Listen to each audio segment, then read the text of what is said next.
Good afternoon and welcome to the pregame cheat sheet. Darren.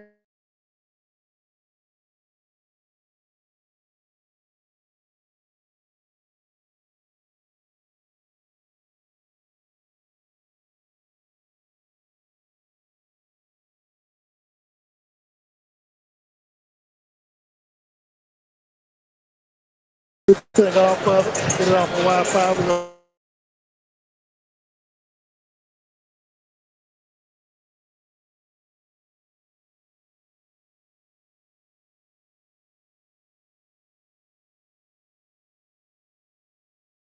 you see, of course, a lot of Vikings fans. Right. But I feel like it's going to be, equally loud, on both sides. Well, it's funny because since this is our first time here, we're not really familiar with the fan base here.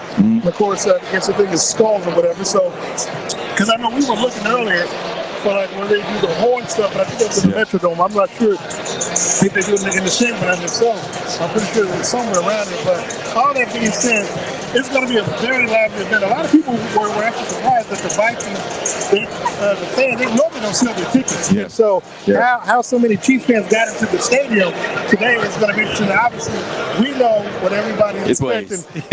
But we know when they do this, when they do the national anthem, when it comes to the home of the Brave part, we'll see how loud the Brave part, how loud the Chiefs part get, because you know that it's going to be sight to behold. And so, but look, in today's matchup, the Kansas City Chiefs are 3-1. The Vikings coming off their first win of the season on last week. They're 1-3. Kirk Cousins, Patrick Mahomes, both of them start in the Netflix series quarterback. Patrick Mahomes got a chance to talk about, what Kirk means to him and what he means to the league and vice versa.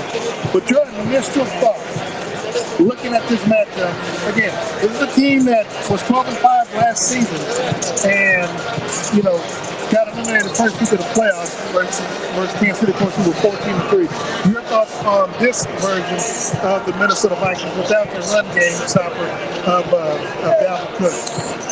I think this Minnesota Vikings team, first and foremost, we were talking about the fans. This is one of the games which I don't know if you can remember, but the Vikings fans travel well. First of all, yeah. And when they came to Kansas City, that was 2019. They were very loud and very kind of obnoxious, if I can't say that.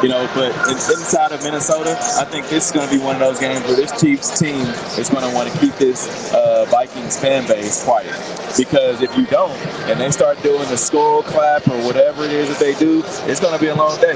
Well, look, and looking at this matchup, Kansas City's coming into today's ball game off of a 23-20 win against the New York Jets Sunday night. Yep. Of course, there's a lot of, there were some concerns, obviously, about the play of Mahomes. He had two first half back-to-back interceptions. He obviously had the game-winning drive and that's made a lot of people upset. Including you. I haven't skated that. I just buddy line. I don't bet points when it comes to Chiefs no more. But be that as it may, Kansas City had won that game. There was and are still concerns offensively on how they move, how they're getting points and where they're getting it from, and the connection between Mahomes and the wide receivers. We brought that up to him this week. Mahomes took a lot of the blame himself, but he does that week in, week out, where he'll shoulder the blame because obviously he'll get most of the credit. But how do you expect the offense to perform in today's game? Brian Flores is the new defensive coordinator for the Minnesota Vikings. Their defense has given up a lot of points and a lot of yardages coming into today's game. Even though Andy and Patrick and Kevin, they all have high praise for what he can do defensively, they are still without some players like, Darius Smith is no longer there. He's with Cleveland now. How do you see this offense kind of trying to get back on track for what they did against the Chicago Bears 2 weeks ago in Kansas City? First of all, and I talked about this yesterday, but if you look at Justin Jefferson, his numbers, right? I think he has 3 touchdowns, total of a little over 300 some odd yards on the season, 33 receptions. That number is more than than the Chiefs wide receivers numbers combined. Oh, I know. And so that can't happen. We talk a lot about the fact that Justin Watson, Chiefs wide receiver, I feel like he's the best wide receiver they have right now. I mean, it's statistically on paper, yes, and I feel like he's playing the best. I mean, he's playing the best. Of course, he's a veteran. I feel like Scott Moore and MVS, they have to play better, and if they can't, I would like to say that Justin Ross is ready to step in that role. Also, I would say Rashee Rice is ready to step in that role. Now, granted, he's dropped a few passes, but that goes to show, and he talked about it earlier this week, it's the rookie fact. It's the rookie effect, right? Like, he's thinking too much because he's like, oh, where do I line up? Am I lining up right? What's the play call? What am I doing in a scramble drill? All that is going through his mind, and we always hear that the veterans talk about, oh, going into your second year, your third year, I'm able to play more free because Andy Reid's playbook isn't that easy. It's very complex, and so I think once he's able to get things down and he's able to just play free, I feel like he'll be more of a factor in this offense. But Scott Moore and MVS, they have to play better. Yeah, and we'll get to that in just a second. The game kicks off at 3:25 local time here in Minneapolis and back in Kansas City. You can watch the game on CBS. It is a national game, so shouldn't be hard to find it on your local dial. Steve, you talked about MVS and Scott Moore, and one of the concerns that I brought up to Patrick as well as Andy Reid this week was their production. We talked about the Rashee Rice, we talked about what Jalen Watson did.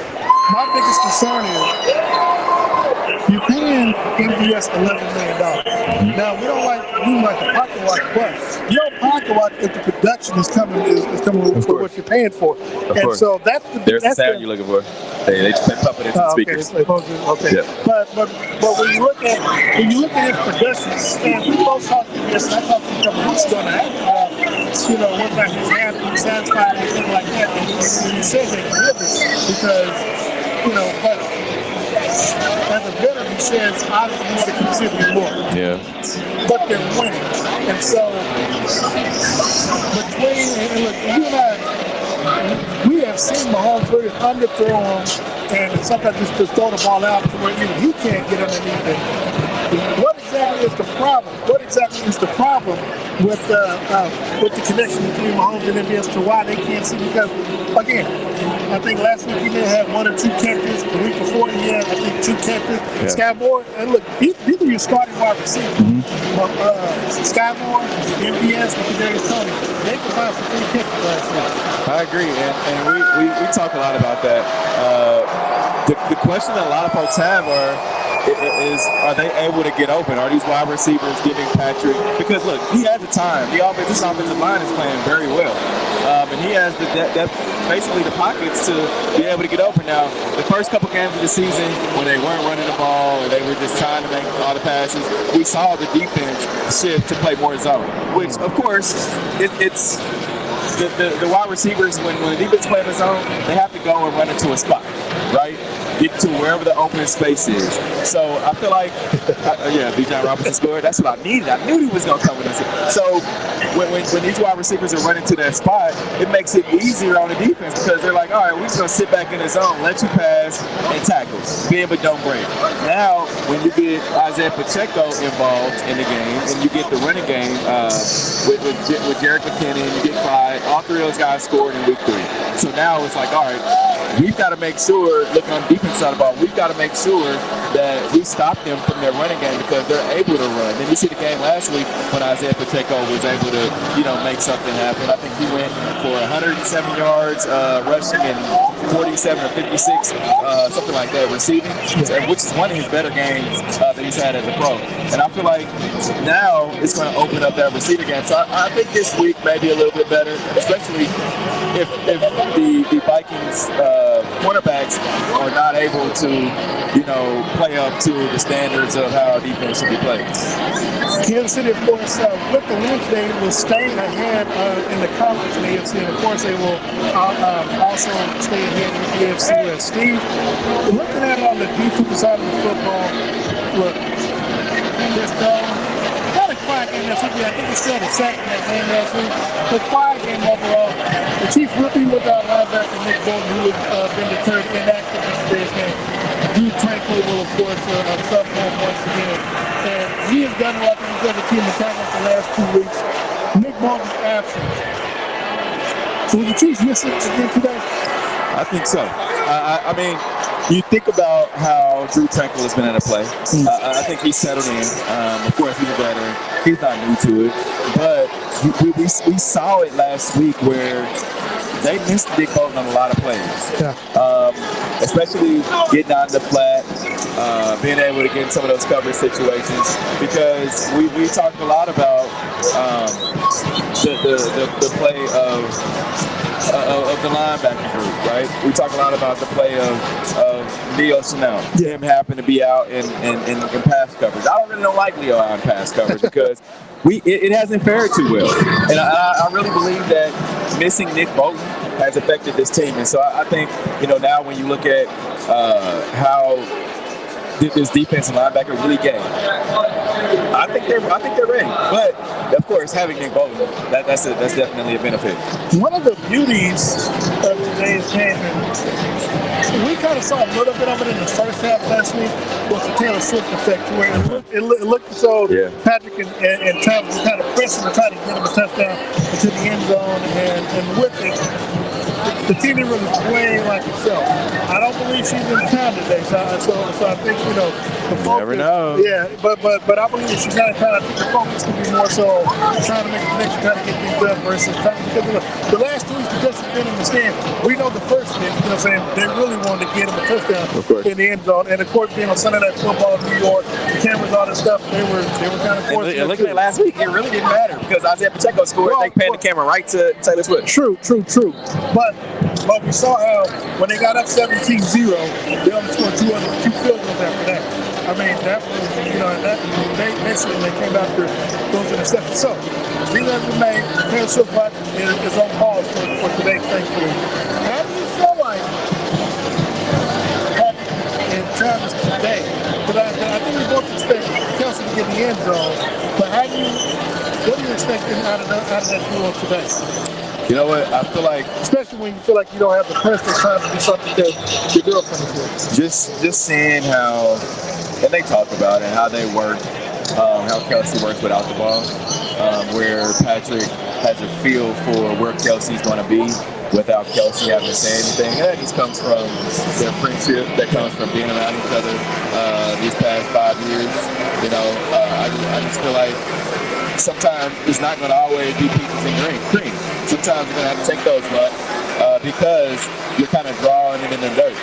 And Kelsey works well in space. He has what we like to call the wiggle, of his hips, and he's too big for a defensive back, and he's too fast for a linebacker. So when he's out in space, he's definitely a matchup problem. But if they don't put, and I believe that they will, and this is one of the reasons that the wide receivers have to play better. If Kelsey is drawing 2 defenders, that's going to leave somebody with the one-on-one somewhere across the board. And if that happens, you've got to go out there and beat your number 3, number 4, number 5 corner if they're in the nickels. Right? Sky Moore, you should be able to beat the number 4 corner. If MBS is getting the number, I would say if MBS is getting the number 2, Sky, you're getting or Kadarius getting the number 3, and Sky is getting number 4, you've got to go out there and beat him. This is call it what it is, man. First of all, you need to be able to beat him anyway and get some separation so you get the football because he can get the ball more often. Kelsey's going to get the linebacker and also probably the number 1 corner. If not the safety. Or the safety. Yeah. The matchup that I'm looking forward to, and most of Americans who watch the game, is who's going to be lined up on Justin Jefferson, the wide receiver. 2022 NFL Offensive Player of the Year, wide receiver for the Minnesota Vikings. Now, according to Keith McNolan, the assignment should go to Jerry Sneed. He's the one that's always matched up on the number 1 wide receiver. I know a lot of people talking about. I know a lot of people are talking about Tim McDuffie, and I do believe he's still the number 1 rated corner in PFL, but he's not facing the number 1 threat. That responsibility goes over to Legere. What are you seeing about that matchup? That's going to be interesting. I mean, because you know Kirk is more too. Oh, Okay, yeah. so you know, and the thing is, he leads the league, I believe, in not the something. I know he leads with coach yards and stuff like that. And now, they're starting to, they got the win last week. I forgot how many catches he had last week. I think he had like 8 double-digit catches last week. So they're going to go to him, they're going to attack him. If I'm a Jerry Steve, all week, I'm taking. I'm gonna have my track shoes over. No, I got one better. All week, I'm taking Chris Jones, Mike Dana, and George Karlaftis. We going to games every night. We think every night, baby. You please get after Kirk Cousins, so that way I don't have to be out there in the island. Because look, anybody that has to hold a wide receiver, no matter if it's Justin Jefferson or whoever across the league, if you have to hold them more than 5 or 6 seconds. And I want Chiefs fans that are watching to understand Justin Jefferson is going to get his, right? Definitely. He's going to get his. But the thing about it is, he might end up in the end zone. But the thing about it is, you have to stop KJ Osborne. It's awesome. You have to let him. Okay, you got to let them get what they're going to get. But your main goal is to stop Justin Jefferson. Do not let him beat you. But of course, he's going to get his. But it's going to have that bend but don't break mentality. The biggest key for me is going to be on defense. You can give up anything between the 20 and the 20. Yeah. It's just keeping them out, when they get to the red zone, if they get to the red zone, keeping them out the end zone. Or make them settle for 3. Of course. And I think if they can do that gives them a greater chance of winning the ball game down. But like you, I expect Justin Jefferson to get his catches, get his yards. Hell, even get a touchdown. I don't expect the Chiefs to pick the set out. It'd be nice, but they haven't done it just yet. Right. So, looking at that, and being realistic. And look, this is the thing. Kirk is known for, he's known for having 300-400-yard games. Yeah. And look, while the Chiefs have been a top 10 defense this season, this far from Mahomes, for me, as long as Patrick doesn't put him in the bad positions going hits or whatever, I think if they can, if they can actually, I'm not gonna say shut them out, but I think they can do a good job of keeping back in to make them set up for field goals. Yeah, I agree. It's definitely going to be a tough matchup. But as much as Kirk will keep them in the game, Kirk will give you the ball as well. Yeah, he'll throw them out the game too. Yeah. And what do you see about that? Because we've seen Kirk throw these interceptions and throw the gimme passes. Well, here's the thing. It's all about getting pressure because he's not a runner. And so he's someone that doesn't like to take a sack. And so because of that, he's quick to want to get the ball, throw the ball away, or at least throw it out of, And so what he does, that's when you get them, like you said, you take the press and them out the gates or whatever, feed them. That's going to make them hungry, and it's going to make them hungry. And here's the thing. They don't really have a good offensive line. Right. That's one thing I noticed early on in the regular season from so far, that they don't have a good offensive line. And we don't know a whole lot about their running back in Alexander Madison. So he's not a down quick to where you really worry about him catching same passes or running a jet sweep or something like that. So the pickings are there if you can get after Kirk Cousins. And that's the thing. As long as you apply pressure, switch. He's talking about Steve. No, that's what he does. He downs up. Yep. He does that. Again, I do believe that we can get Kirk to make some mistakes. It's just going to be up to the Chiefs to make sure if and when they do, they capitalize upon it. And Mahomes, they don't go back and forth from that. But also, if the Chiefs do get turnovers, that they get touchdowns instead of field goals. I agree. It's definitely going to be a back and forth game, and it's going to be that chess match. Steve Spagnuolo talked about it earlier this week. It's always, the chess match and the back and forth, and definitely making sure that you got to have your guys in the right position, so that way that he's not costing them anything, if that makes sense. Yeah. One of the things I do want to kind of bring the audience in on is, I got to say, this is a beautiful stadium. We get a chance to travel and cover the team. This is our first time here. I would say outside of Los Angeles, or maybe I'm calling Los Angeles, this part of it. Now, I didn't go to the Dallas game, and I think we'll be there next year. But this is a beautiful stadium. I see why they had the Super Bowl here about 5 years ago. Yeah. And hopefully they have it here again soon, but they probably don't like cold weather cities. But this is a beautiful stadium that beautiful show. It most definitely is. It's the wide open field. It reminds me a little bit of Detroit. No, not really. Detroit more darker on the inside. Yeah. But it reminds me of Indianapolis. If you remember, they have the glass over here and it's wide open. The roof, yeah.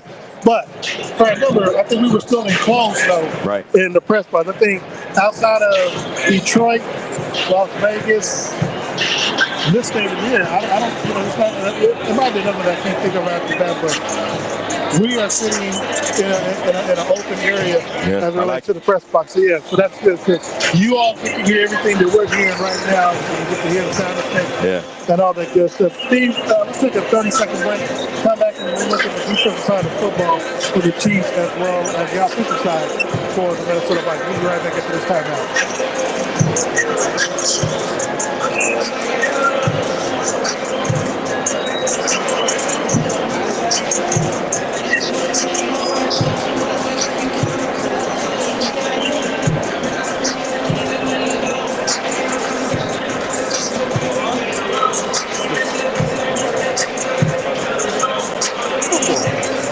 Spell gate without gates, and great tailgates start with Gates sauces and seasonings. Named synonymous with mouth-watering tailgates. When you make your list of tailgate essentials, add Gates sauces and seasonings to that list. Spice up your tailgate experience with that unmistakable great taste. Available in 4 tantalizing flavors. Classic, sweet and mild and hot. Find it at your local grocer, and if you don't see it, ask for it. Visit GatesBarbecue.com to purchase any of the great sauces and seasonings. Great tailgates start with Gates.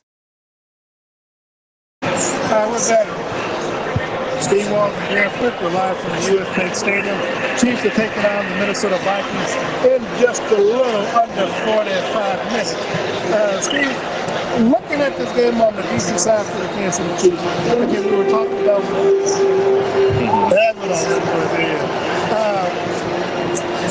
other matches that you look forward to, because again, we know about Justin Jefferson. Candy Osborne is going to be, I think it's going to be left up to Tim McDuffie. But also, again, kind of mentioned earlier, they're the old version of Travis Kelce on this team. And that's T.J.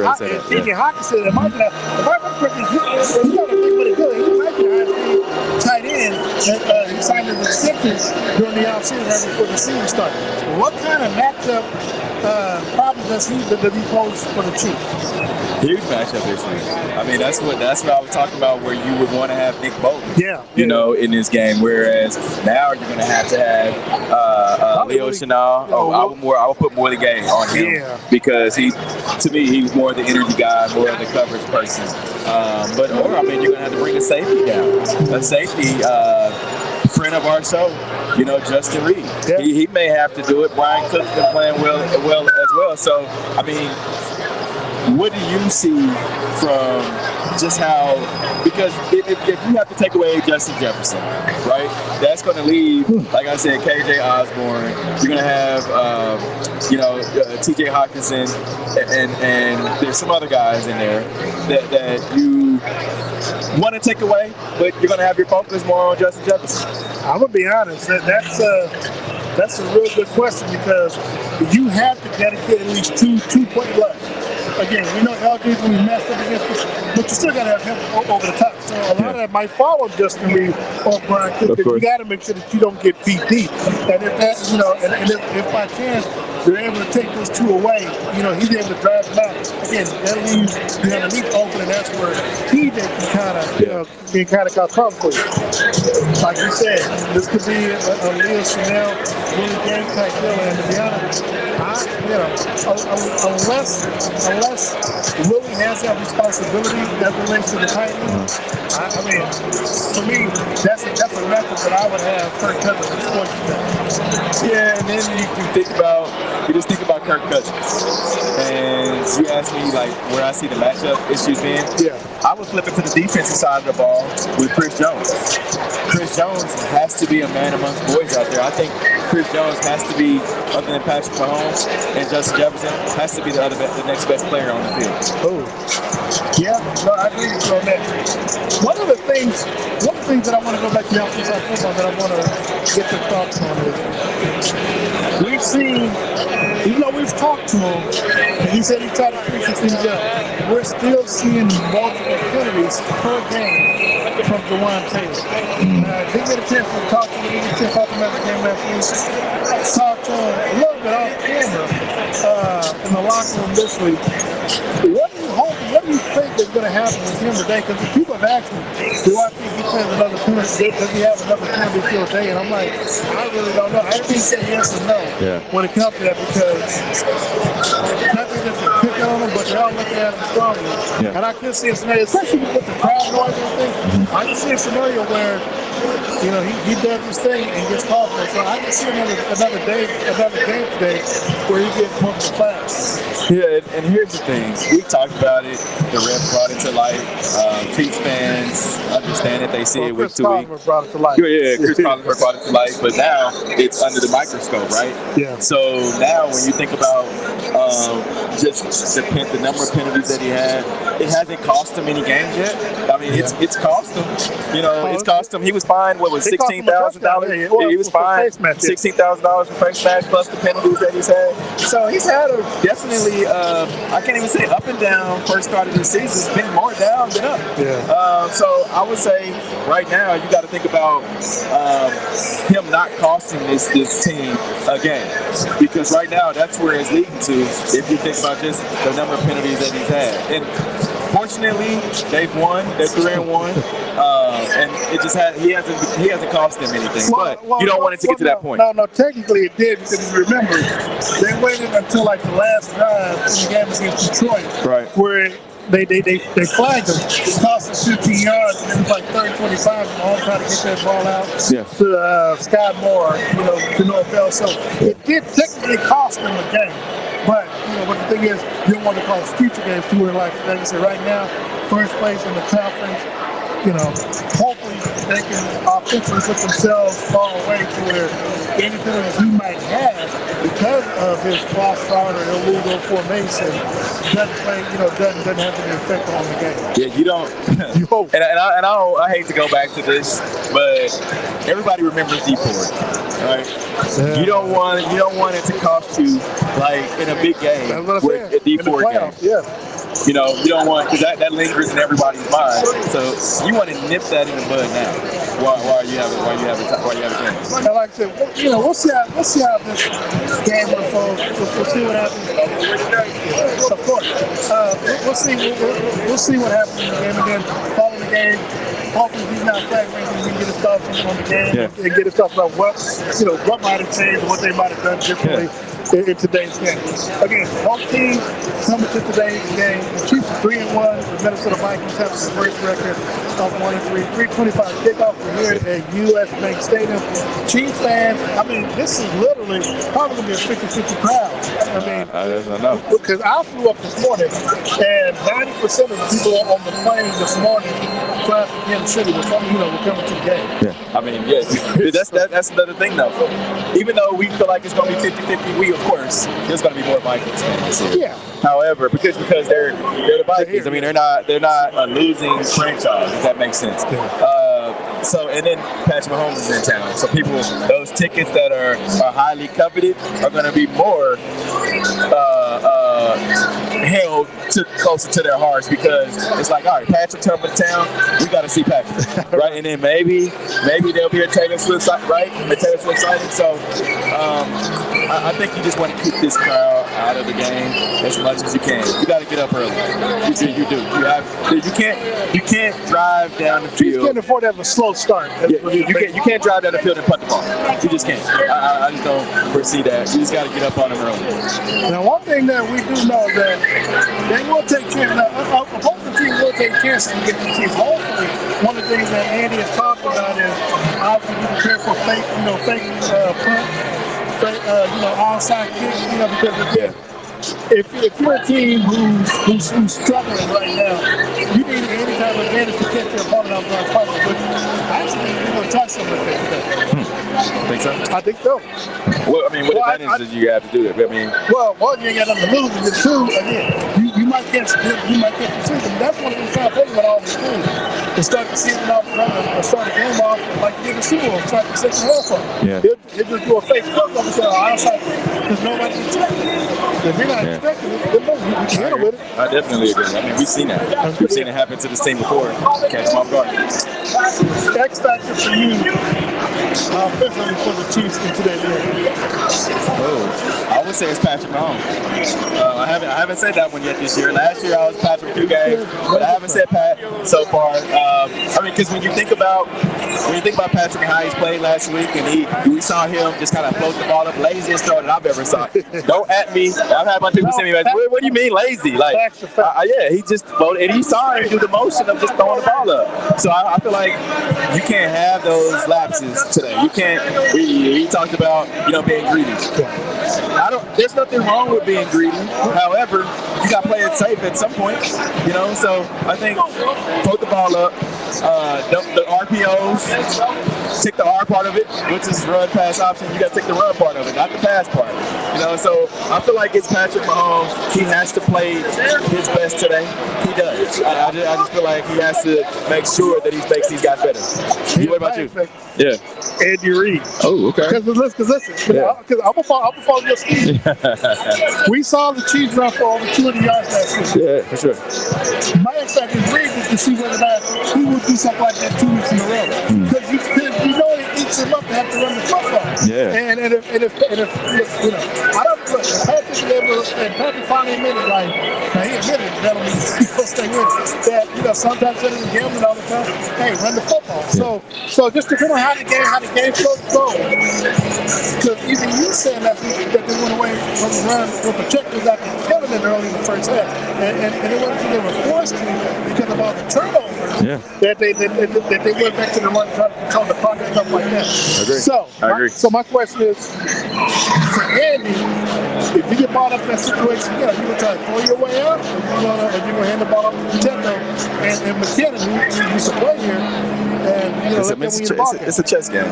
Yeah. It's a chess game. He has to figure out when to and when not to. Yeah. So that's my expectation. We'll see how it goes. On the defense side of football for the Chiefs, who's your expectation? Oh, as much as I want to say the linebacker crew, I would say Chris Jones, man. You got to get after the quarterback. You got to give L'Jarius Sneed help. You got to give this secondary help. So I would say Chris Jones. You got to make the throws, every throw for Kirk Cousins be tough. I just say that. As much as I would have taken that, I got to go with L'Jarius Sneed. Oh, okay. You know why? Because here's the thing. We talk about the spotlight, right? Yeah. Honestly, if Trent McDuffie's that the number one thing, but look, when you look at all the rankings that have been coming out the last since the season started, top 10 corner duos, you don't see the Chiefs on there. You don't see LJ, you don't see Trent. Now, Trent's the number one rated cornerback thus far, so unless you have a bad game, I don't really see that change. But what if LJ, let's just say I don't want to say he shuts him down. Yep. But let's just say he don't have the numbers that a Justin James has. Yeah. What are those numbers? I mean, what would be a good game as far as we know he's going to do his, but what would be I guess a game where he shuts him that he holds him to? If he keeps Jefferson with that five catch instead of 8 to 10, if he cuts that half to 5 catches and keep him at the end zone, but let the 5 catches be like 60 to 70 some yards, I think it depends on how it's going. You can have a big play and then don't do anything on that drive. So but that's why I say I'm like 5 catches. Look, you talk about 60, 70 yards. That's over the course of 60 minutes, not just a big play. So because right now, I think one game he had 178 yards in the game. So again, if you're LJ and you can keep that to just pedestrian numbers, I think that's a lot. Yeah, I agree. But you got to remember it. I was going to add this too. Contract here for L'Jarius Sneed. So this game right here makes it. He's going to be able to put that in his resume. Like, hey, Justin Jefferson, check. I kept him in check. Yeah, but here's also what's in favor. he's been tasked to being on the number one receiver week in and week out. Of course. So, like, what did he do against Gary Wilson last season? But you got to look at the quarterback too. Yeah, but hold on. Yeah. But the quarterback played like Aaron Rodgers last week. True. True. But I mean, but you didn't expect it. Had he done that with Aaron Rodgers there, much different. He wouldn't look like Aaron Rodgers if our quarterback didn't look like Zach Wilson. True. So that's very true. You know, and so I mean, but I can't remember against Jacksonville, he shut down Ridley. Yeah. You know, I mean, even the game against the Detroit Lions, when they had basically where I mean he was lining against Almost St. Brown. I mean. He had a good game, he had a decent game on the match. So, again, for me, I know it's coming this home, but these are the kind of games, like you said, that's going to be, when it comes time to see what's going to happen here. He might play well the entire season and price himself out of Kansas City. No, they're going to pay him. You need that number one corner. Hey, you ain't got to convince me. We might have had a discussion Of course. Before we get out of here, Steve, gotta get your final thoughts on the game and who wins the game. I would say Chiefs 31-17. 31-17. So the Chiefs cover. They cover. How about you? What say you? I got Chiefs 31, Vikings 27. Okay. I think. Look, man, if I learn anything about the Chiefs, let's take the money line. But in this game, though, I just think it's gonna be a back foot because. I think this is going to be one of those heavy fights because here's the thing. The Vikings, they have to try to win this game. So, again, I think they're going to take more chances than Kansas City will. And, like you said, it's going to be one of those read-react type things. So, they'll try to hit a bomb or something to Jefferson or someone else. And then if that's the case, how will the Chiefs strike back? How will they respond? So, that's what I think is going to happen. And look, and here's the thing. You know, if Mahomes has a big play, what happens? Every quarterback that plays against the Chiefs always try to go blow for blow with Mahomes. Yeah. They just can't help themselves. I agree. And so that's why I think it'll be a high-scoring affair. Look, I can also see a 23-20 game.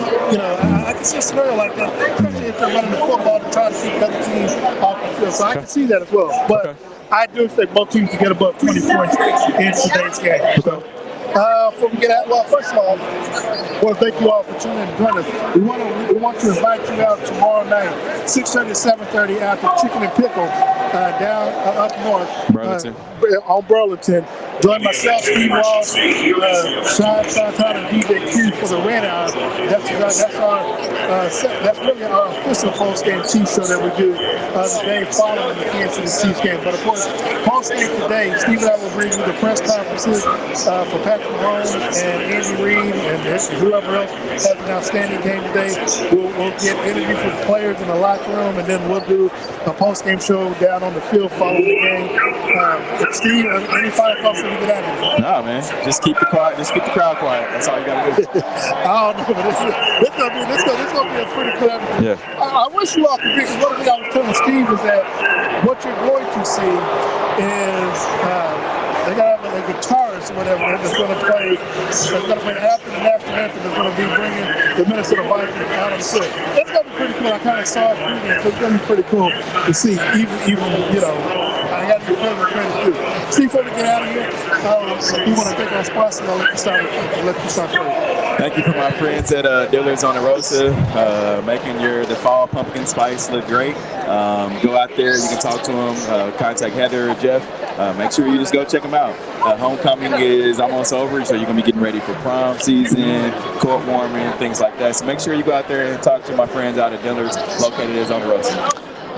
Now, the pumpkin spice might look good to dress up in. I ain't going to say it's good to eat it. I don't like it. But I want to thank Todd White and Todd's Clothing and Taylor Suits for giving me stylish each and every week for the season.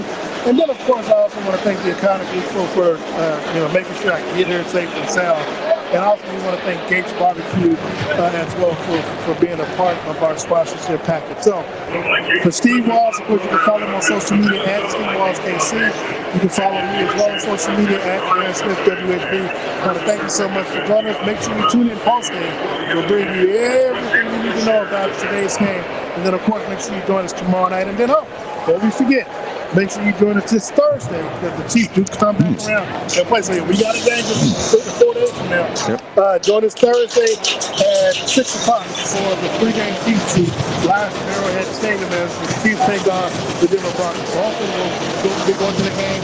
Winners of 4 straight to take on the Broncos. So Steve Walker, Jessica, thank you so very much for tuning in. We are out. You can't spell gate without Gates, and great tailgates start with Gates sauces and seasonings. Named synonymous with mouth-watering tailgates. When you make your list of tailgate essentials, add Gates sauces and seasonings to that list. Spice up your tailgate experience with that unmistakable great taste. Available in 4 tantalizing flavors. Classic, sweet and mild, mild and hot. Find it at your local grocer, and if you don't see it, ask for it. Visit GatesBarbecue.com to purchase any of the great sauces and seasonings. Great tailgates start with Gates.